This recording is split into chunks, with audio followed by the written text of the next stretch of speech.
இந்தியாவில் தலைசிறந்த கட்சி திராவிட முன்னேற்றக் கழகம். தோற்கடிக்க முடியாத கட்சி திராவிட முன்னேற்றக் கழகம். திராவிட முன்னேற்றக் கழகம் தோல்வியை தழுவவில்லை. அதாவது பாரம்பரிய வாக்கு எப்படி இருந்தாலும் நாங்கள் உதயசூரியனுக்கு தான் போடுவோம் அப்படின்ற வாக்கில் ஒரு துளி கூட சிதறல் இல்லை. அப்படியே பாரம்பரிய வாக்கு திராவிட முன்னேற்ற கழகத்துக்கு விழுந்திருக்கு. மிஞ்சி மிஞ்சி போனால் ஒரு 25 லட்சம் வாக்குகள், 5% சொல்லலாம்.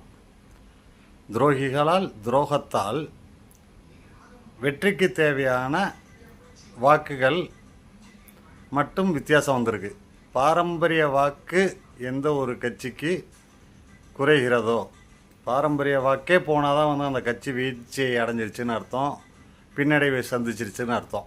ஆனால் திராவிட முன்னேற்ற கழகத்தின் பாரம்பரிய வாக்குகள் என்றும் உதயசூரியனுக்கு ஓட்டு போட்டவங்க மாற்றி ஓட்டு போட மாட்டாங்க அப்படின்றது இந்த தேர்தல் வரை நிரூபணமாகி இருக்கிறது. துரோகத்தால், துரோகிகளால், பச்சோந்திகளால் திராவிட முன்னேற்ற கழகம் சில வாக்குகள் வித்தியாசத்தில் பின்னடைவை சந்தித்திருக்கிறது. ஆனால் இந்தியாவில் என்றும் வீழ்த்த முடியாத ஒரு சக்தி, தலை சிறந்த கட்சி திராவிட முன்னேற்ற கழகம் என்பதில் யாராலும் மாற்று கருத்து சொல்லவே முடியாது. துரோகிகள், பச்சோந்திகள் அரசியல் அனாதைகளாக ஆக்கப்பட்டு நடுத்தெருவில் நிற்கும் காலம் மிக தொலைவில் இல்லை. கொஞ்சம் தான், 25 லட்சம் ஓட்டுன்னு சொல்லலாம், ஒரு 5% ஓட்டு. அது துரோகத்தால் பின்னடைவை சந்தித்தது தான். துரோகிகள் இப்பொழுது எங்கள் இயக்கத்தில் எந்த கூட்டத்திலும் கூட்டணி என்ற பெயரிலும் இல்லை.